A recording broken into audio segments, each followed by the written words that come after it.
From the Oregon State University Extension Service, this is Pollination, a podcast that tells the stories of researchers, land managers, and concerned citizens making bold strides to improve the health of pollinators. I'm your host, Dr. Adoni Melathopoulos, Assistant Professor in Pollinator Health in the Department of Horticulture. I attended my first in-person conference last week in Denver, Colorado, the Pesticide Applicator Certification and Training Conference. And I forgot why I love conferences, namely for meeting brand new people and being able to have an extended conversation with them out in the hallway. In fact, when I think about this podcast, I originally had conceived of it as a way for, miking somebody up in the hallway and bringing those conversations to you, conversations you might not otherwise have. I have to think throughout my career, these conversations have been pivotal in shaping the way that I think. And so this week, I think I'm going to meet that standard because I think this is a conversation I'm going to be listening to over and over again. I had the great opportunity to talk with Dean Herzfeld. Now, it was his very last day with the National Pesticide Safety Education Center. But before that, he was the coordinator of the University of Minnesota Extension Pesticide Safety and Environmental Education Program. For over 30 years, he'd been thinking about how we train pesticide applicators, how they get to know what they know, and how we evaluate our programs. And in this episode, he's going to walk us through the history of where these programs came about. They're national in scope, where pesticide applicator learns how to use pesticides. This is of great importance when it comes to pollinators because this is really the frontline education that all pesticide applicators get. So the extent to which it's done well, a pesticide applicator, when they apply pesticides, will be really kind of conscious of what's going on with pollinators. So without further ado, let's take you to the hallway outside of the Pesticide Applicator Certification and Training Conference with Dean Herzfeld.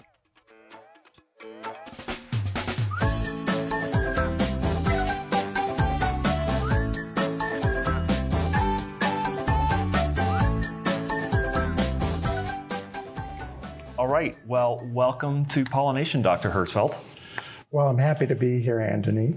And we're in Denver at the PAC conference. Tell us a little bit about this conference. So the PAC conference is the Pesticide Applicator Certificate Training National Conference. It's typically held every other year. It was not held last year, so it was delayed to this year for COVID reasons. And this is a conference that's been held under different names going back many, many decades. And it brings together people involved with the certification and education of pesticide applicators. And in recent years, it's broadened to other stakeholders that have an interest, not just university extension and state lead agencies, but also other nonprofits and other stakeholders who have an interest in pesticide safety education and applicator certification. It's a great conference. I've really enjoyed meeting colleagues in extension who train pesticide applicators, people from departments of agriculture who are also involved in this division of labor. And just to start off, I imagine most of our listeners are unaware that pesticide applicators receive training. Tell us a little bit about what an applicator experience, why does an applicator get training, and what does this training kind of look like? Well, it varies from state to state, and there's a little bit of a history piece on that. But there is a competency. It's an exam that they have to take, and then there's continuing education. And how the exam works and the continuing education works varies from state to state. But there are federal rules and federal laws that govern the standards of these things, and then states can add additional requirements of how the exams and certification go. In my state of Minnesota, there's a closed book exam for commercial applicators. We're moving to a closed book exam under the new federal requirements for private applicators to become initially certified. And then in commercial applicators, every 2 years, either have to have a 5-hour workshop or they can retake the exam to renew their certification. We have an annual license, but certification is every 2 years. All right. And so I imagine as this comes to pollinators, in some states on the exam, but also in that continuing education, you learn something about pollinators and pesticides, and that's how applicators become aware of some of these issues. Yes, exactly. That's the point of having the continuing education. There's manuals that we write for each category. So each category, like we have one for field crops, one for turf and ornamentals, one for aquatics. We have approximately 20 categories in Minnesota. Some states have more, some states have less. And the manual is designed to go with the exam. We are mandated in Minnesota under state regulation to include pollinator education to pesticide applicators.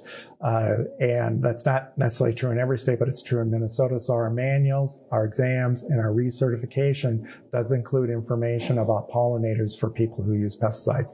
Commercial applicators that do it for hire, employees who apply for their employer, and private applicators, which are primarily farmers. Now, one thing that I wanted to, I know you know about, and I think our listeners would be greatly interested, is where did this whole system come from? Like it's unusual for states to all, maybe they do it a little bit differently, but to have kind of a national, there's at least something done in every state. Where did this whole program arise from? I'll start in the 1970s, okay. And I was alive in the 1970s. I was in college in the 1970s, so I wasn't involved in this quite yet. I was doing my undergraduate in integrated pest management at Minnesota, and so I was aware of these things as an undergraduate going on. Some states had a certification type program or something that would recognize as certification, but there was no national system. And the federal pesticide regulations were extensively revised when EPA was created, and it moved pesticide regulation from USDA to EPA with new, stricter health, safety, and environmental standards for registering pesticides that could be used in the United States. So there were quite a number of commonly used important pesticides that would be canceled, their use canceled with the new standards. There was a lot of concern about the impacts of that. Congress, and I read the transcripts, debated about how do we deal with this, and they recognized that we needed additional education for people who handle and apply these more hazardous pesticides. Well, let me get this straight. So when EPA came into being, there was a kind of assessment of the pesticides that were widely used, and some of them were deemed to require more. They would have been canceled otherwise, and so the training came about to create sort of a class of applicators who have training so that they could use these more hazardous pesticides. Exactly. And we call those pesticides restricted use pesticides. That's what a restricted use pesticide is. It's a pesticide that requires a license to apply. All right. The terminology is important. Different states use the term license certification differently. Okay. So I don't want to mislead your users, because in Minnesota, licensing and certification are two different things. I'm involved in certification. Certification is one requirement for the license. In other states, it's done differently. So I don't want to lead somebody astray on that. I gotcha. But there was concern that these products would no longer be used. And so they realized that if you had a higher level of training so that they were used more safely, that they could stay on the market.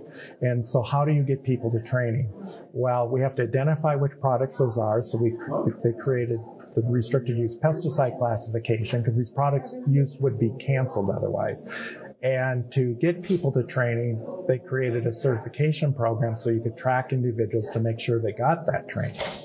Gotcha. Okay. And this is to be, for our listeners, this is different from a general use pesticide, something you could get at Home Depot that you don't require a license or certification for. That's right.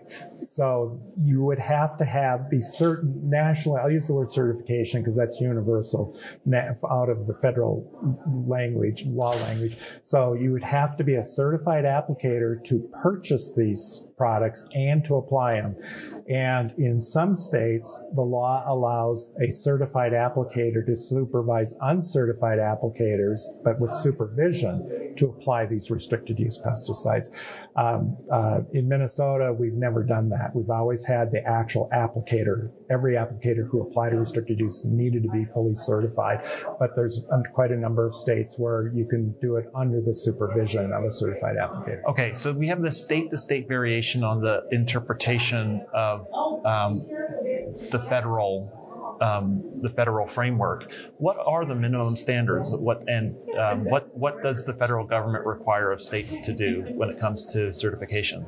Well, we have a brand new federal rule, which are the regulations that implement federal law that govern the standards of what states are required to do for certification competency and certification education. The competency is typically looked at the exam, and we've gotten much better at designing exams. A lot of work by my colleagues, and I've been involved with it myself, of building exams that are more justifiable in terms of measuring competency and who should be certified and who shouldn't be certified.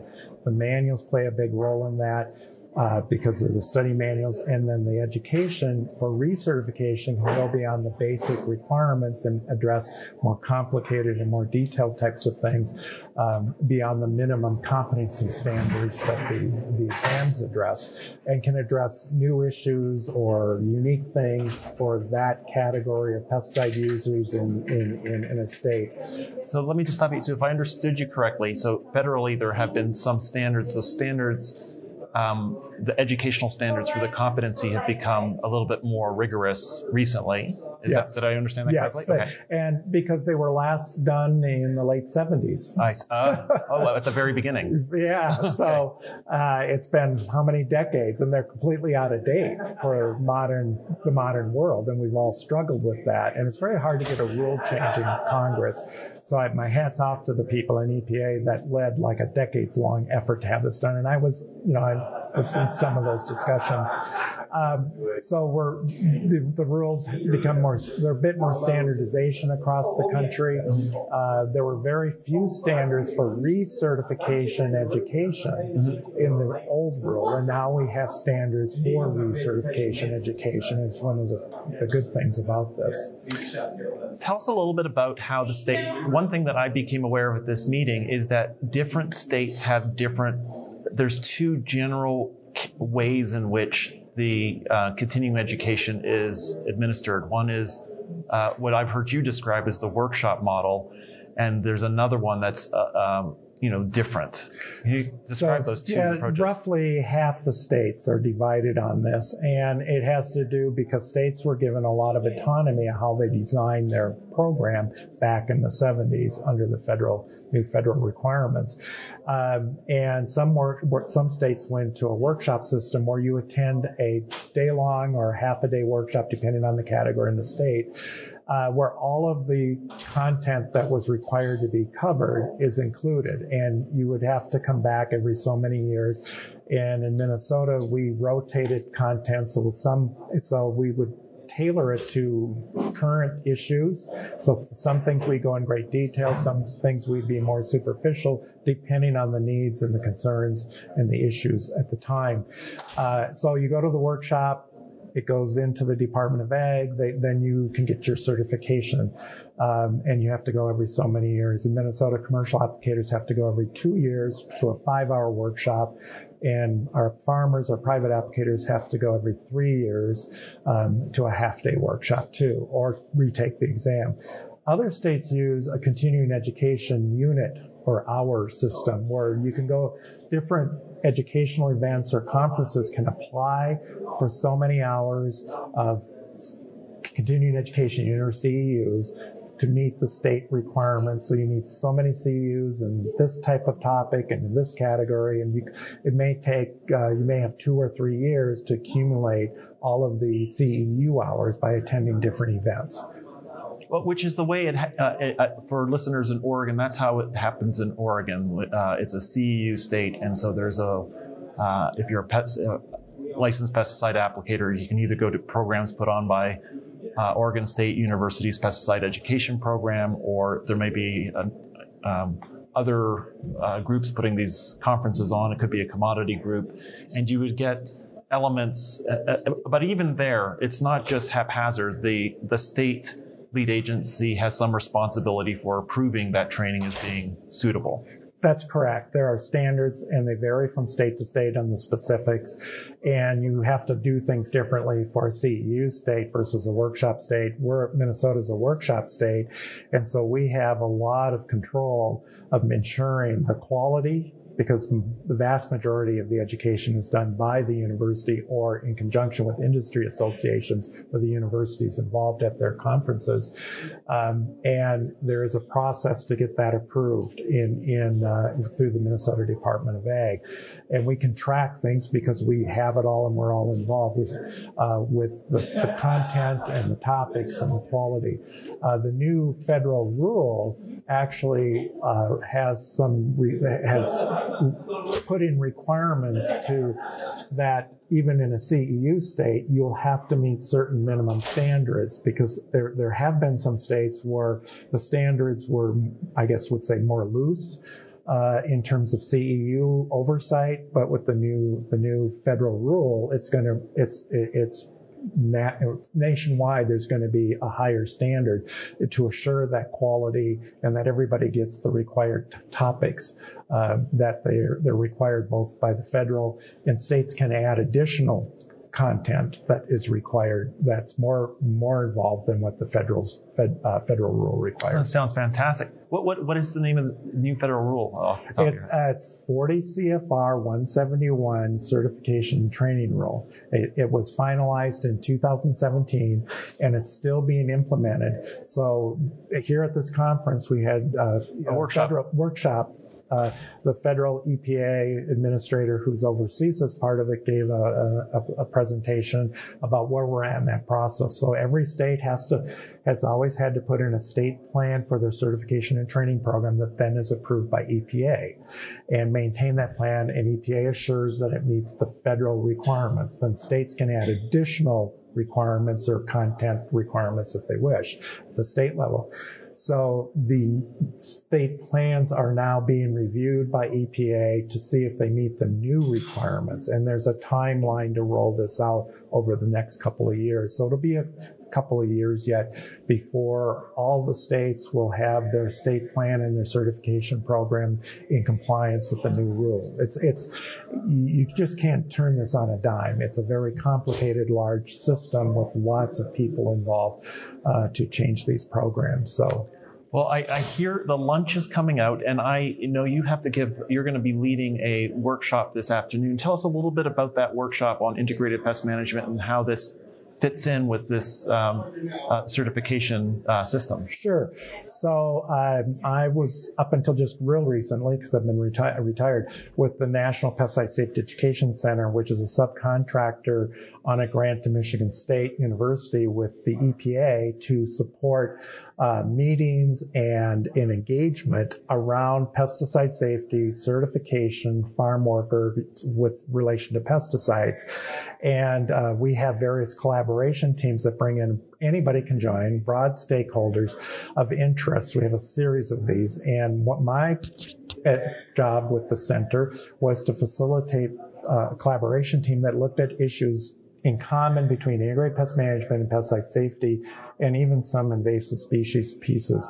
And there's a number of issues and conversations going on, because from the user point of view, these are not separate things. It's one thing. But institutionally, we've put them in different silos and use different terminology. So we're working on where do we go and how do we reframe IPM, and maybe even, and how do we reframe the terminology so that we have a unified educational ability to reach people the way they do their work when they're doing pest management, which includes using pesticides. And don't forget, in organic production, there's an awful lot of pesticides being used, and they have to follow the certification and pesticide regulations just as synthetic pesticides do. So we have a lot of really smart people here, truly, and we're looking at how we can come together at the national level with all these different stakeholders and see where we can move this forward so we have a stronger pest management program that's more accessible, easier to do education and outreach on, and easier for people who manage pests, no matter who they are, to understand and adopt. who knew that this area would be so fascinating and so historically rich? Thank you so much for taking the time to talk with us today. Well, thank you, Anthony. This has been a pleasure, truly. Thank you so much for listening. The show is produced by Quinn Sin and Neal, who's a student here at OSU in the New Media Communications program, and the show wouldn't even be possible without the support of the Oregon Legislature, the Foundation for Food and Agricultural Research, and Western SARE. Show notes with links mentioned on each episode are available on the website, which is at pollinationpodcast.oregonstate.edu. I also love hearing from you, and there's several ways to connect with me. The first one is you can visit the website and leave an episode-specific comment. You can suggest a future guest or topic, or ask a question that could be featured in a future episode. But you can do the same things on Twitter, Instagram, or Facebook by visiting the Oregon Bee Project. Thanks so much for listening, and see you next week.